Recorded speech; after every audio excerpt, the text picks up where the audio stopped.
Hello bachcho, let's read out the question first. The angle of incidence at which reflected light is totally polarized for reflection from air to glass while given refraction index n is.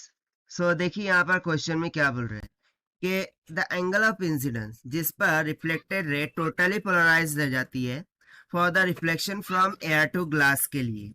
उस angle का मान क्या होगा वो यहाँ पर हमें बताना है। तो चलिए स्टार्ट करते हैं सोल्यूशन से। But before of its let's talk about the key concept which we are going to use here for this question. So basically यहाँ पर जो हम कॉन्सेप्ट लगाने वाले हैं वो है ब्रिस्टर्स लॉ का।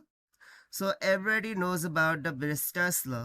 ब्रिस्टर्स लॉ में क्या होता था, लेट सपोज कि इस तरीके से ग्लास टू एयर की सरफेस है और जब कभी इस पर लाइट इंसिडेंट करती थी at an angle of polarisation, ठीक, जब incident light angle of polarisation पर इंसिडेंट करती थी, सो कुछ लाइट तो क्या होती थी रिफ्लेक्ट और सम ऑफ द लाइट क्या होती थी रिफ्रैक्ट। सो ये जो रिफ्लेक्टेड और रिफ्रैक्टेड रे है इन दोनों के बिटवीन कितने का एंगल बनता था 90 डिग्री का। और ये हमें कहाँ से पता चलता है अकॉर्डिंग टू ब्रिस्टर्स लॉ।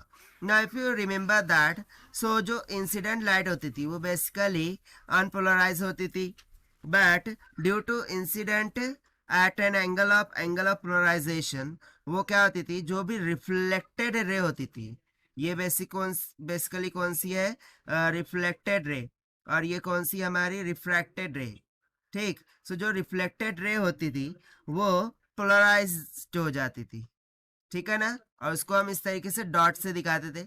और जो रिफ्रैक्ट होती थी वो पार्शियली पोलराइज होती थी, ठीक है, को हम इस तरीके से दिखाते थे।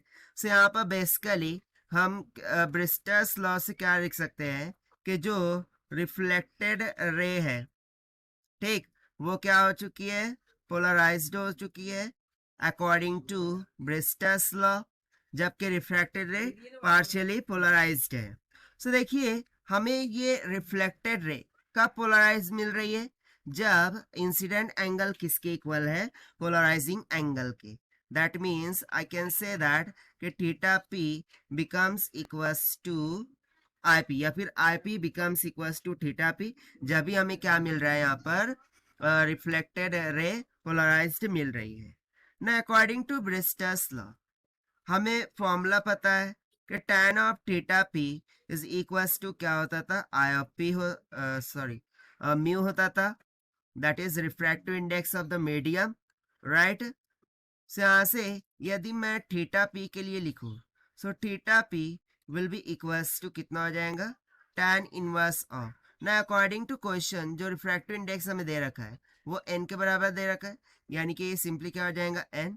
And as you have seen that कि रिफ्लेक्टेड रे पोलराइज होंगी कब, जब इंसिडेंट एंगल पोलराइजिंग एंगल के इक्वल होगा, यानी कि मुझे यहाँ से जो पोलराइजिंग एंगल है या फिर आप बोल सकते हैं एंगल ऑफ इंसिडेंट है वो कितना मिल गया, I P is equals to tan inverse of n के बराबर।